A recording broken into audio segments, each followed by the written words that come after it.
Now, when I heard that Great Britain must pay reparations for damage caused by climate change, I laughed out loud. Surely nobody in their right mind would entertain this. Really? I mean, this was the latest in ridiculous demands at COP27, the thing that Rishi U-turned on when he heard that his mate Boris was going. Britain must pay reparations for climate damage. Loss and damage needs to be part of the core agenda of COP27.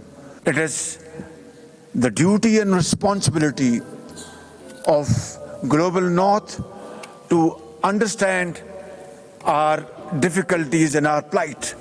Whereas we acknowledge and are thankful that, all parties would have eventually coalesced around the fact that loss and damage is absolutely required.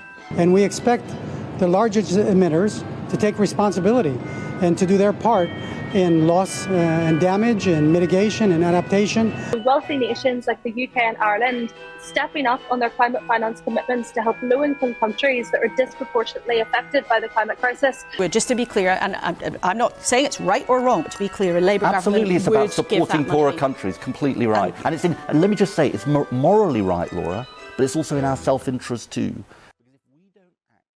Instead of telling the world where to get off and listing a string of the benefits the UK have brought to the world, like the steam engine, the spinning jenny, the locomotive and the first electrical telegraph communications, or pointing out that China has pumped out more CO2 in the past few years than Britain during the entire Industrial Revolution, and that if they wanted to go down this route, perhaps they should ask China for reparations after bringing the world COVID and then charging it for PPE. But do they dare? Of course not. Instead, this is what Rishi had to say. The pandemic all but broke the global economy. And before coming here today, I spent last week working on the difficult decisions needed to ensure confidence and economic stability in my own country.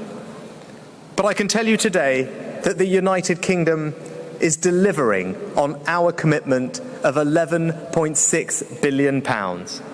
And as part of this, we will now triple our funding on adaptation to £1.5 billion by 2025.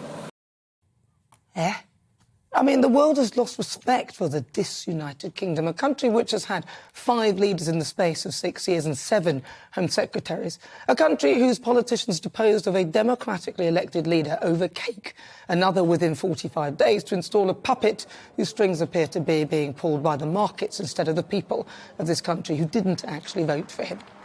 This once great union of nations is being pulled apart by the ego of our politicians. Nicola Sturgeon with her one agenda, to break up the union, as my mother says. Northern Ireland and Stormont, who will not assemble. And then Wales, led by mask mandate mad Mark Drakeford. Take migration. The Home Secretary, Suella Braverman, called the illegal crossings an invasion of our southern coast, which is apparently costing us around about 7 million a day. Instead of seeing this as a threat to national security, our politicians from both parties were attacking the use of the word invasion, which it is, by the way. She's right. They simply do not want to see the problem because that means that they will have to do something about it, and that may make them unpopular to the people that they're trying to please. Ego. So instead, they do nothing but raise taxes on us to pay for it and pick on words. Even the Prime Minister of Albania has had a pop at the UK. Britain was a role model in this, and now is becoming like a madhouse. I suspect after seeing how pathetic internal wrangling is destroying any chance we have of sending illegal migrants back and securing our borders, he thought he might as well get his 2 pennies worth.